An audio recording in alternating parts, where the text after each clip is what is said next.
Détresse sont rassemblés à Tingi-Tingi, mais les organisations humanitaires ne peuvent pas les secourir car l'armée rwandaise leur interdit l'accès au camp. Les ONG font alors appel à l'Union européenne. Emma Bonino, la commissaire à l'aide humanitaire, se rend sur place en urgence.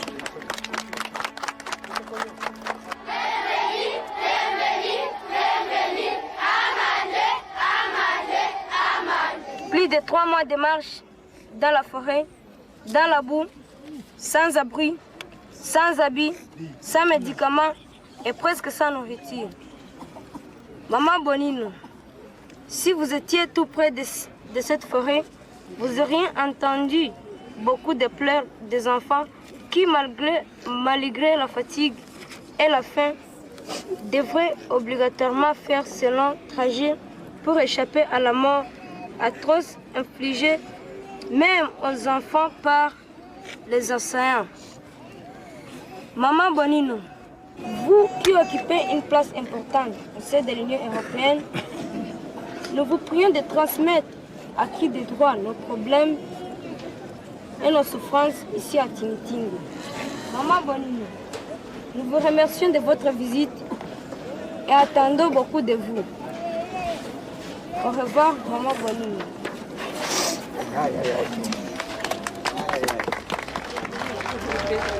Mais peu de temps après le départ d'Emma Bonino, l'étau se referme sur les réfugiés et le camp est pris d'assaut.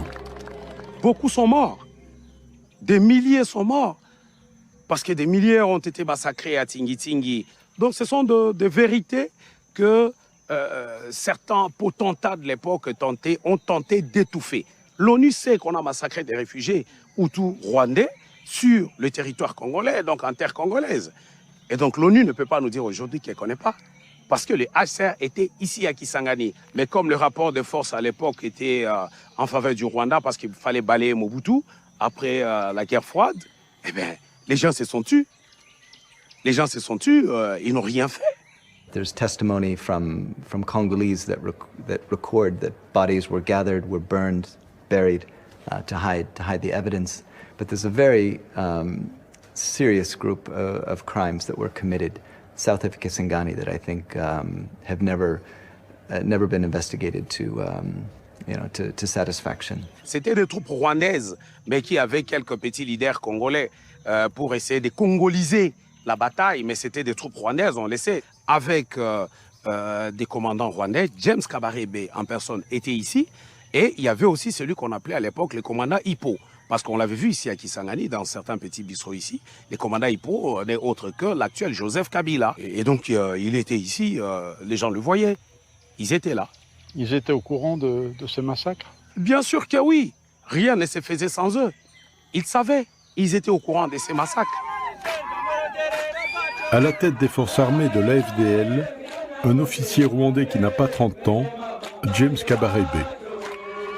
Homme de confiance de Kagame, il a fait ses preuves dans l'armée rwandaise avant d'être nommé général en chef de la rébellion.